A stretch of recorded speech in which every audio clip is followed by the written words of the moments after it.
নমস্কার বন্ধুরা। বন্ধুরা, আজ আমি আটা আর নারকেল দিয়ে খুব সুন্দর একটা পিঠে বানিয়ে দেখাবো। আর এই পিঠেটা বানাতে একদম সোজা, কোনো ঝামেলা নেই, আর খেতে ভীষণ ভালো লাগে। আর আপনারা দেখুন আমি কীরকমভাবে বানাই। এই পিঠে বানানোর জন্য এখন আটাটা নিয়ে নিচ্ছি। আটা নিয়ে নিচ্ছি 2 বাটির মতো। পরিমাণ মতো লবণটা দিয়ে দিচ্ছি। 1 চামচের মতো চিনি দিয়ে দিচ্ছি। এবার এর মধ্যে নারকেল কুড়ো এতগুলো দিয়ে দিচ্ছি। এই নারকেল কুড়োটা দিলে এই পিঠের স্বাদটা কিন্তু বেশ ভালো হয়, খেতে ভালো লাগে। একসঙ্গে সবগুলো মাখিয়ে নিচ্ছি।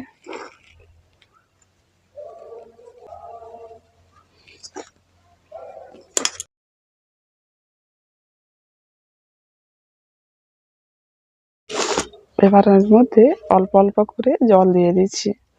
জলটা দিয়ে একটু চিটচিটে করে ডো তৈরি করে নেব। এই পিঠেগুলো খেতে কিন্তু দুর্দান্ত লাগে।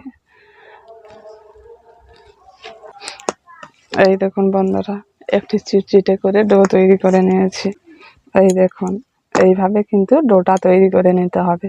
আমার হাতে কেমন লেগে যাচ্ছে, এই রকম নরম করে ডোটা তৈরি করে নেবেন।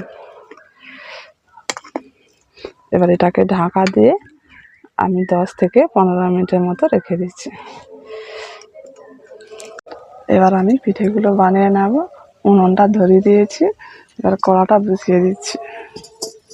ওই কড়ার মধ্যে 1 লিটারের একটু কম হবে দুধ দিয়ে দিচ্ছি।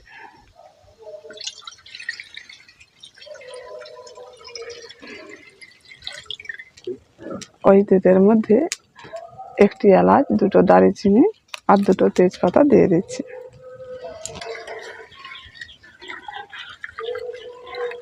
এখন দুধটা একটু হালকা গরম হয়েছে। এবার এর মধ্যে 1 প্যাকেট গুঁড়ো দুধ নিয়েছি। এই গুঁড়ো দুধটা এখন দিয়ে দিচ্ছি।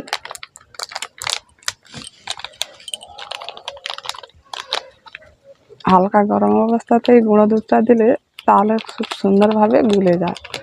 আর বেশি গরম হলে তখন কিন্তু দানা দানা ভাব রয়ে যায়। দুধটাকে খুব ভালো করে একটু গরম করে ফুটিয়ে নেব। তা আমি এটা ঢাকাটা খুলে নিচ্ছি। এখন 15 মিনিটের মতো হয়ে গেছে। এবার এটা জল হাত করে এবার এটাকে একটু ভালো করে মেখে নিচ্ছি।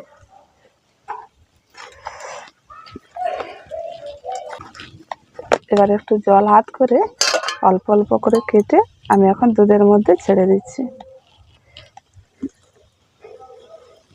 এইরকম ভাবে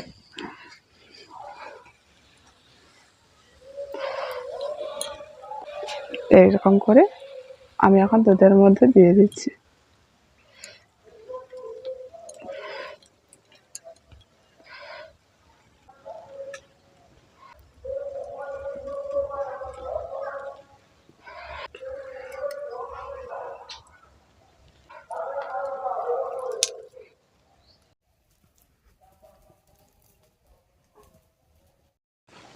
আমি সবটাই অল্প অল্প করে কেটে এই দুধের মধ্যে দিয়ে দিয়েছি। একটু সেদ্ধ হবে, একটু নাড়াচাড়া করে নিচ্ছি এই কড়ার মধ্যে, তাহলে আর লেগে যাবে না, খুব সুন্দরভাবে সেদ্ধটা হয়ে যাবে। একটু কিন্তু গায়ে গায়ে লাগেনি, দেখুন খুব সুন্দরভাবে চলে আসবে।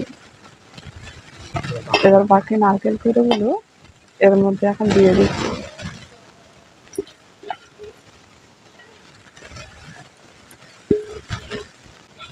এবার এর মধ্যে 1/2 বাটির মতো চিনি দিয়ে দিচ্ছি।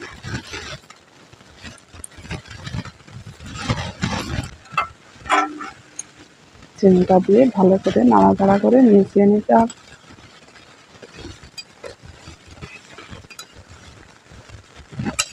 এবার আমি এই হালকা আঁচে 5 মিনিট ধরে এটাকে ভালো করে সেদ্ধ করে নেব।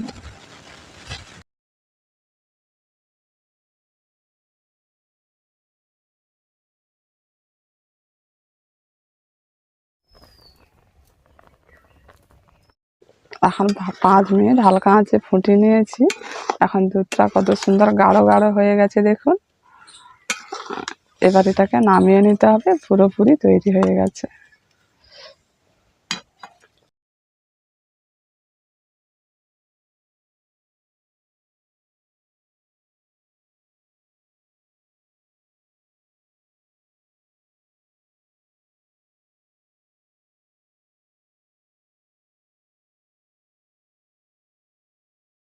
এই পিঠেটা কত সুন্দর হয়েছে, কি সুন্দর গাঢ় হয়েছে দেখুন।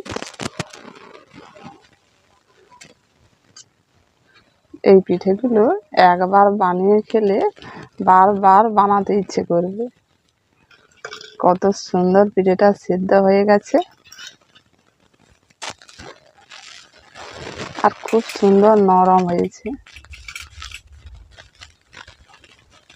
বন্ধুরা, এভাবে করে আটা নারকেল দিয়ে পিঠে বানিয়ে খেয়ে দেখবেন, খুব ভালো লাগে।